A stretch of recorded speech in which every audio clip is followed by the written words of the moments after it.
कोटि स्तुति धन्यवाद, कोटि कोटि स्तुति धन्यवाद। आमीन।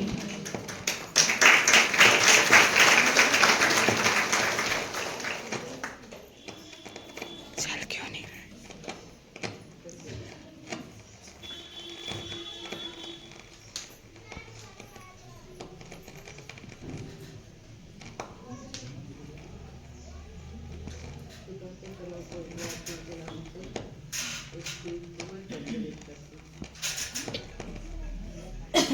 इस प्रकार ये ज्योति यहाँ जले उसी प्रकार हमेशा हमारे जीवनों में भी हम प्रभु यीशु मसीह की ज्योति को अपने जीवनों में भी प्रकट करने पाएं।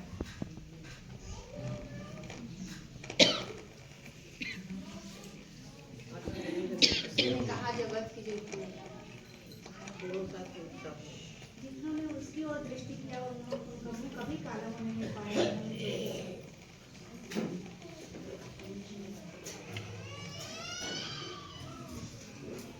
उत्पत्ति 1 के 4 पद में हम देखते हैं कि परमेश्वर ने उजियाले को अंधेरे से क्या किया? अलग किया। ध्यान दीजिएगा, परमेश्वर ने उजियाले को अंधेरे से अलग किया। अंधेरे को उजियाले से अलग नहीं किया, उजियाले को अंधेरे से अलग किया। क्योंकि परमेश्वर जिसने हमको एक सर्वोत्कृष्ट कृति के रूप में हम सबों को बनाया है और आशीष दी है, हमें अपना वंश कहा है, हमारी निज प्रजा कहा है उसने हमको, और वो नहीं चाहता है कि उसकी बनाई हुई सर्वोत्कृष्ट कृति अंधकार में रहे।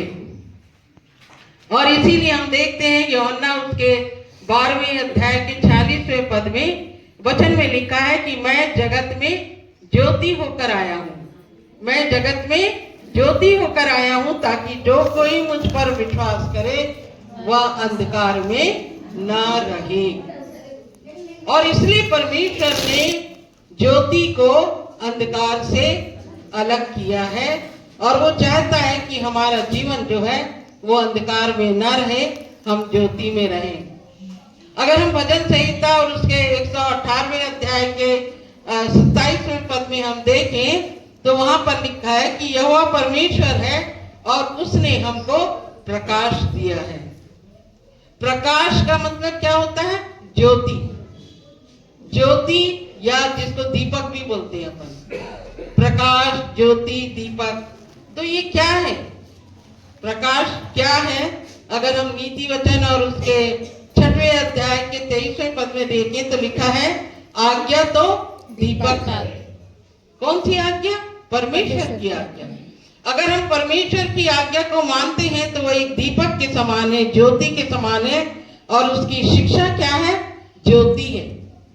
उसकी शिक्षा ज्योति है और परमेश्वर ने इसीलिए मनुष्यों को ज्योति भी कहा। अगर हम मत्ती उसके 8वें अध्याय के 14वें पद में देखेंगे, पढ़ेंगे तो वहां लिखा तुम जगत की ज्योति हो। उसने हमको ज्योति कहा। पहले हम क्या थे? अंधकार में थे। पहले हम अंधकार में थे, परंतु अब हम क्या है? प्रभु यीशु मसीह की ज्योति में है। क्योंकि ज्योति क्या है? परमेश्वर है। उसने कहा है कि मैं क्या हूँ? मैं जगत की ज्योति हूँ। और इसलिए कि हम अंधकार में न रहें, इसलिए इफिसी उसके 5वें अध्याय के 8 और 9 पद में लिखा है क्योंकि तुम तो पहले क्या थे? अंधकार में थे। पहले तुम अंधकार में थे परंतु अब प्रभु में ज्योति में हो। अतः ज्योति की संतान के समान चलो, क्योंकि ज्योति का फल सब प्रकार की भलाई और धार्मिकता और सत्य है।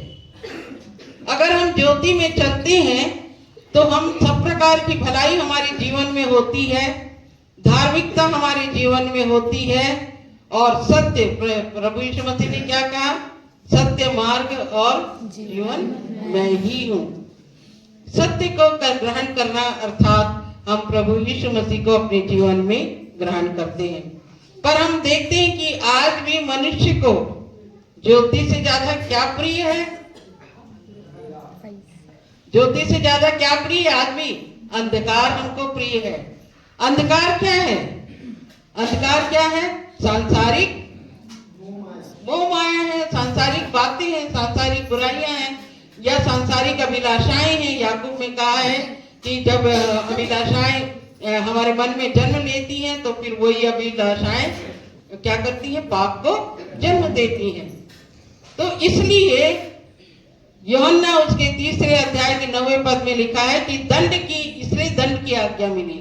दंड की आज्ञा का कारण यह है कि जब ज्योति जगत में आई है और मनुष्यों ने जब अंधकार को ज्योति से अधिक प्रिय जाना, क्यों जाना? क्योंकि उसके काम बुरे थे, क्योंकि उसके काम बुरे थे।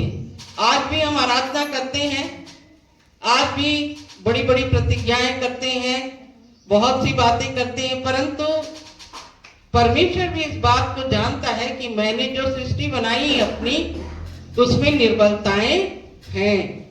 और इसीलिए उत्पत्ति उसके 6वें अध्याय में देखते हैं, उसने कहा कि मनुष्य के मन में जो भी उत्पन्न होता है वो निरंतर बुरा ही उत्पन्न होता है। और इसीलिए कहता है परमेश्वर कि मैं उसको मनुष्य को बनाकर पछताया। तो परमेश्वर जानता है कि मनुष्य में निर्बलताएं हैं, फिर भी परमेश्वर जो है वो हमारे पीछे खड़ा होता है, हमको ताकत देने के लिए। उसने कहा है मत डर, मैं तेरे साथ हूँ। क्योंकि जब कभी हम ऐसी परीक्षाओं में गिरते हैं, पढ़ते हैं, विपत्तियों में, तो हमको परमेश्वर का एक बहुत बड़ा सहारा होता है। क्योंकि परमेश्वर ने अपने पुत्र को इस संसार में इसीलिए भेजा क्योंकि वो जानता था कि हम पापी हैं और हम नष्ट होने वाले हैं और हम नाश ना हो, इसलिए ही उसने अपने प्रिय पुत्र को इस संसार में भेजा है। फिर भी अगर हम पहला यूहन्ना उसके 2 अध्याय के 8 से 10 में देखें तो उसमें लिखा है कि फिर भी मैं तुम्हें एक नई आज्ञा देता हूँ और यह उसमें तुम में सच्ची ठहरती है, क्योंकि अंधकार मिटता जाता है और सत्य की ज्योति अब चमकने लगी है। जो कोई यह कहता है कि मैं ज्योति में हूं और अपने भाई से बैर रखता है तो वह अभी भी अंधकार में ही है। जो कोई अपने भाई से प्रेम रखता है वह ज्योति में रहता है और फिर कभी ठोकर उसको नहीं खा सकता, उसको ठोकर नहीं मिल सकती। तो बड़ा स्पष्ट वचन हमें कहता है कि अगर हम कहते हैं कि हम ज्योति में हैं तो हमें अपने भाई से, भाई का मतलब ये नहीं कि मेरा सगा भाई, भाई का मतलब ये होता है मेरे पड़ोस में रहने वाला, मेरे संपर्क में आने वाला, चाहे वो मेरा रिश्तेदार हो, चाहे मेरे समाज का हो, चाहे वो अन्य जाति हो, कोई भी भाई जिसके हम संपर्क में आते हैं, उस भाई से कि हमें क्या करना है? प्रेम रखना है, बैर भाव नहीं रखना है। यदि हम अंधकार में हैं अर्थात सांसारिक बुरे कामों में रहते हैं और कहें कि प्रभु के साथ हमारी सहभागिता है, तो वचन कहता है हम झूठे हैं। अगर हम कहते हैं कि हम में अंधकार नहीं है, हम ज्योति में हैं, हम धार्मिकता में चल रहे हैं, परंतु हम सांसारिकता के बुरे काम में रहते हैं, तो अब सहभागिता हमारी परमेश्वर के साथ कभी नहीं हो सकती, हम झूठ बोलते हैं। अगर कोई बहन निकाल ले गलाती 5 उसका 19 से 21, गलाती 5 उसका 19 से 21 पढ़ ले कि जब हम संसार में रहते हैं और सांसारिक अपने शारीरिक अभिलाषाओं को जब हम पूरा करते हैं तो किस प्रकार वचन कहता है कि कौन कौन सी चीजें हैं जिनसे हमको अपने आप को अलग करना है। शरीर के काम तो प्रकट है, अर्थात वे विचार, गंदे काम, दुष्पन, मूर्ति पूजा, बैर, झगड़ा, ईर्ष्या, क्रोध, विरोध, फूट, विधर्म, डाह, मतवालापन, लीला क्रीड़ा और इनके जैसे और काम है। एकदम खरा है जो दिल को अंदर हमारे बेचता है, छेदता है। बहुत स्पष्ट में सारी बातें लिखी गई कि अगर ये बुराइयां हमारे जीवन में हैं तो हम परमेश्वर के राज्य के वारिस कभी भी नहीं हो सकते। और इसलिए पहला यूहन्ना उसके पहले अध्याय के 5 से 7 पद में लिखा है कि जो समाचार हमने उसे सुना और तुम्हें सुनाते हैं वह यह है कि परमेश्वर ज्योति है और उसमें कुछ भी अंधकार नहीं। यदि हम कहें कि उसके साथ हमारी सहभागिता है और फिर अंधकार में चले तो हम झूठे हैं और सत्य पर नहीं चलते। पर यदि जैसा वह ज्योति में है वैसे ही हम भी ज्योति में चले तो हम एक दूसरे के साथ सहभागिता रखते हैं। रोमियो 13 और उसके 12वें पद में लिखा है, रात बहुत बीत गई और दिन निकलने पर है। इसका क्या अर्थ है? रात बहुत बीत गई। रात का मतलब क्या है? रात, अंधेरा। हमने अपने जीवन के बहुत से क्षणों को अंधकार में व्यतीत कर दिया। हमारे जीवन के बहुत सारे वर्ष अंधकार में चले गए, पर कहता है कि अब क्या है? दिन निकलने वाला है। कहने का मतलब क्या है? प्रभु यीशु मसीह अंतिम न्याय करने अब आने वाला है। तो हमें क्या करना है? हमको अपनी ज्योति के हथियारों को बांधना है। और ज्योति के हथियार क्या हैं? पढ़ेंगे इफिसियंस उसका 6वां अध्याय 14 से 17। इफिसियंस 6 14 से 17। इससे सत्य से अपनी कमर कस कर और धार्मिकता की चिलम पहनकर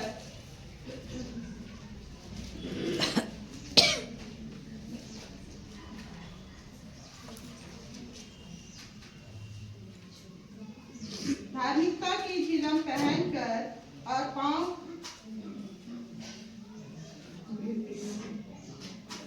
पाँव में मेल के सुसमाचार की तैयारी के जूते पहनकर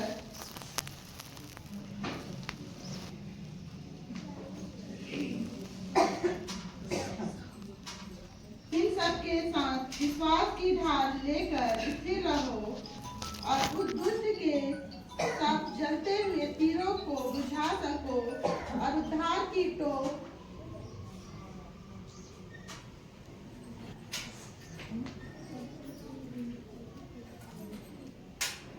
और आत्मा की तलवार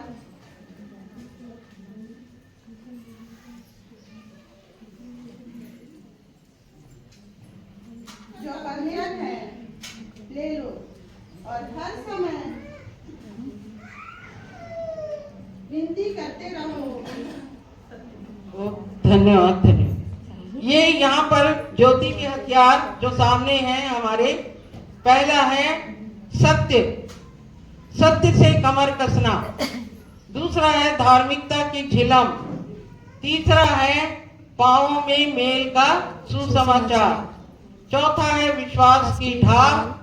पांचवा है उद्धार का टोप। छठवां है आत्मा की तलवार और सातवां है परमेश्वर का वचन अर्थात पवित्र शास्त्र।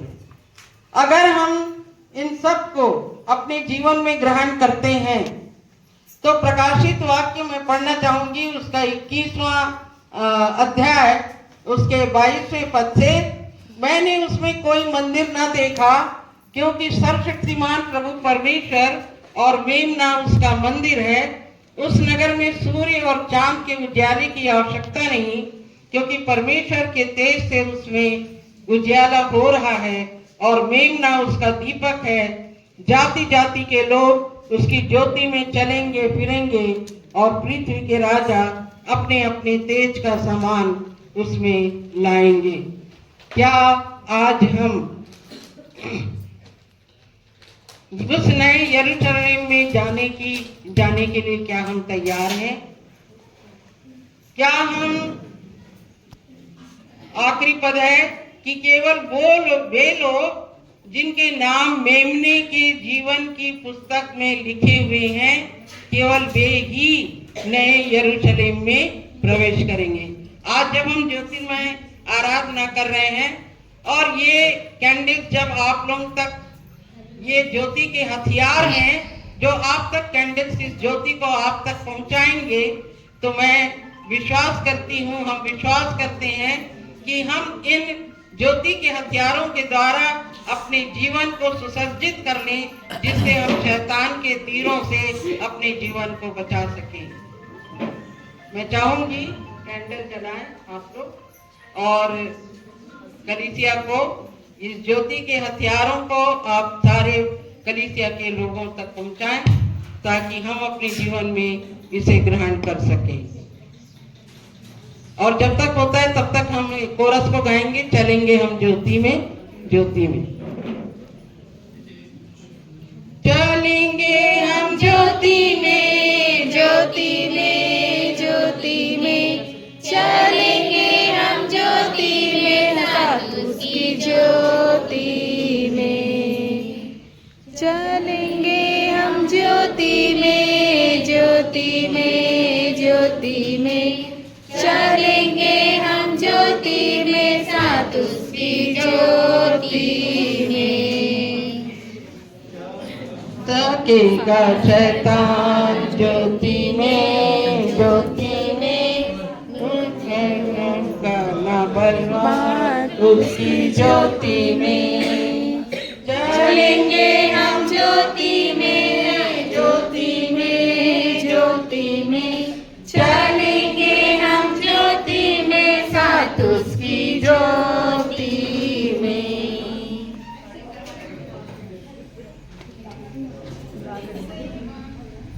हम सभी अपने स्थानों में खड़े हो जाएंगे।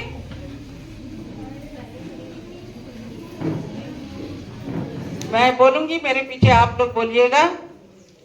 हमारा उजियाला, हमारा उजियाला मनुष्यों के सामने चमके, मनुष्यों के सामने चमके, कि वे हमारे भले कामों को देखकर, हमारे भले कामों को देखकर हमारे पिता की जो स्वर्ग में है, बड़ाई करें।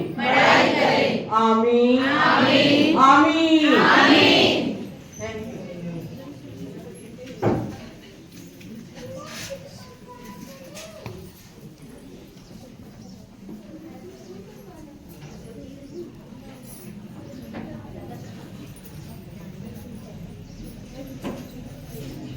महिला सभा की ओर से आज की उपस्थिति के लिए आप सबको बहुत बहुत धन्यवाद।